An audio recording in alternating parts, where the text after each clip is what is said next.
এটা বললেই যে তোমার গলা ভর্তি হয়ে যাবে। কি ভালো লাগছে। কি দারুণ দিয়েছে। কে দিয়েছে এটা? বাবা? হ্যাঁ সব ভাবাই তো, আর কে দেবে। দারুণ হয়েছে। এটা ধরো, এটা পরলেই হ্যাঁ গোল্ড। হ্যাঁ হ্যাঁ কিডন্যাপ করে আমি চলে যাবো। কি বলছিস তুই? এমনি জুয়েলারি নিয়ে যা হচ্ছে মেকআপ আর্টিস্টে, তুই আবার বলছিস কিডন্যাপ করে নিয়ে চলে যাবি। ওর এত কষ্ট করে লাইনে আসাটাই তো ব্যর্থ হয়ে যাবে। বিক্রি করলে ভাই মালামাল ওই বিদেশে পালিয়ে যাবে। এটা কমার চুমচুম দেখো। আমার এই পায়ের এগুলোকে তোড়া বলে। তোরা বলে। তোড়া। দেখো দেখো দেখো এখন। খুব ভালো লাগছে।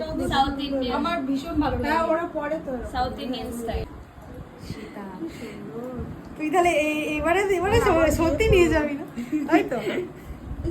এইটা সুন্দর দেখতে। ভাই আর দিতে যেতে হবে, তারপর ওখানে গিয়ে ভিক্ষা করবো। অনেক টাকা ভিখারিদের। ও দুবাই যাবে বলে ব্রাইডকে সঙ্গে কিডন্যাপ করবে। তাই ভালো বললাম না, এই টাকা দিয়ে দুবাই চলে যাবে। এতে আমার নিজের গলাই হয়ে যাচ্ছে, ফন্দা হয়ে যাচ্ছে, জানো নিজে ঢুকতে পারছি না। আমি তো দিদির সাথে আমার বন্ডিংটা ভালো হয়ে গেছে দুদিনে। আমি আর জুয়েলারি করাবো না, আমার বিয়েতে রেন্টে নিয়ে নেবো। পার ডে 1 লাখ দিয়ে যাও, কম আছে।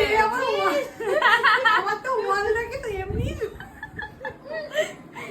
তুমি ওই হোয়াইট পড়াবে কি? দেখছি। হ্যাঁ ওইটা দিলে খুলবে।